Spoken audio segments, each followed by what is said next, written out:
इथे आपण 4 जणांसाठी लागणारे पोहे घेतलेले आहे. त्यानंतर आता हे आपण 2 पाण्याने धुवून घेणार आहोत. आणि हे 2 पाण्याने धुतल्यानंतर यावर थोडासा पाण्याचा फुलवा मारून ठेवायचा 5 मिनिट. हे आपण इथे पाण्याचा फुलवा मारून घेतलेला आहे.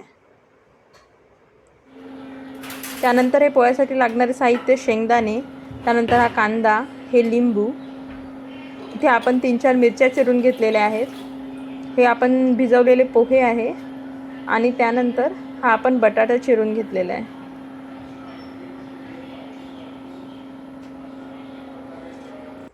आता आपण कढईत तेल टाकत आहोत.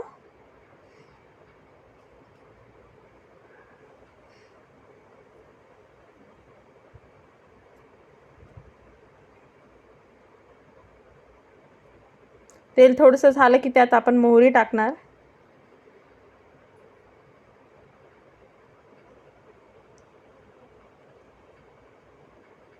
थोडंसं जिरं.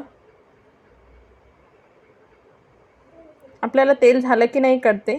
त्यानंतर आपण ही मिरची टाकायची. त्यानंतर हे शेंगदाणे. ते थोडेसे होऊ द्यायचे चांगले.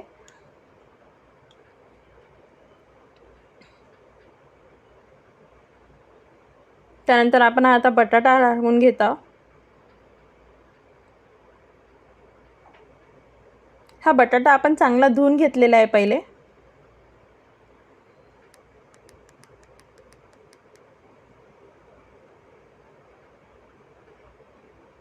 आता हा कांदा टाकायचा.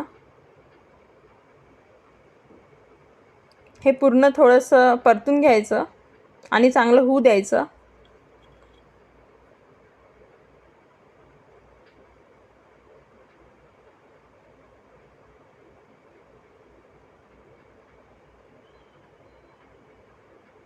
त्यानंतर आपण हे वाटाणे घेतलेले आहेत. हे आपल्या इच्छेनुसार, आपल्याला जर आवडत असतील तर.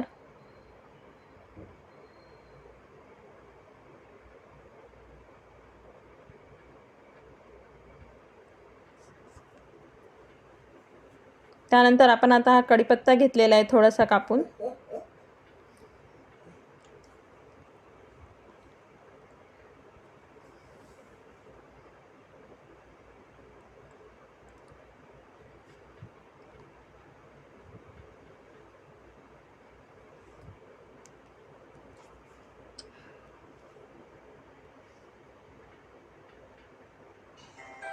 आता आपलं हे झालं आहे थोडंफार. आता आपण थोडी हळद टाकली, थोडंसं तिखट आपल्या चवीनुसार.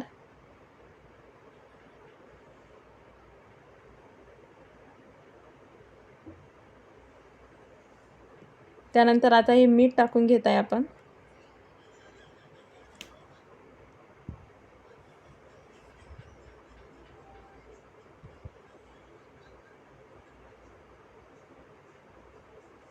आता हे पूर्ण चांगलं मिक्स करून घ्यायचं.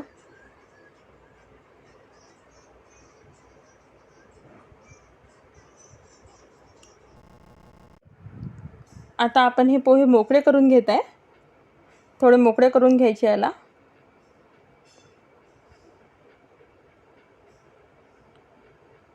त्यानंतर आता याच्यात टाकायचे.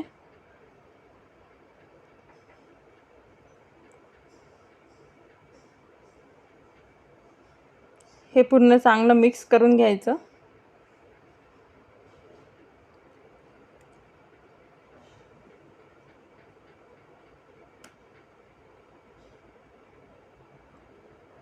त्यानंतर आपण थोडंसं लिंबू पिळून घ्यायचं त्याच्यावर, जर आंबट आवडत असेल तर. त्यानंतर हा सांबार कापून घेतला आहे आपण, तो टाकायचा.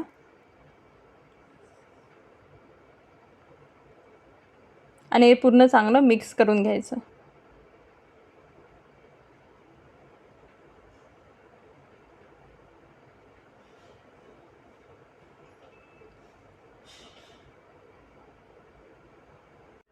आता झाकण ठेवून याला थोडंसं एकजीव होऊ द्यायचं. त्यानंतर आपले पोहे खाण्यासाठी रेडी आहेत.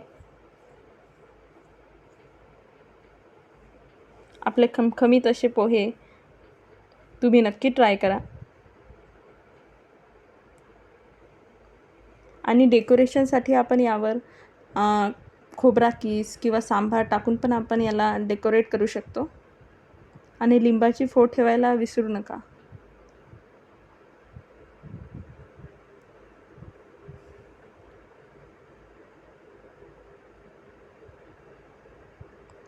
आता तुम्ही या पोह्यांचा आस्वाद घेऊ शकता. धन्यवाद.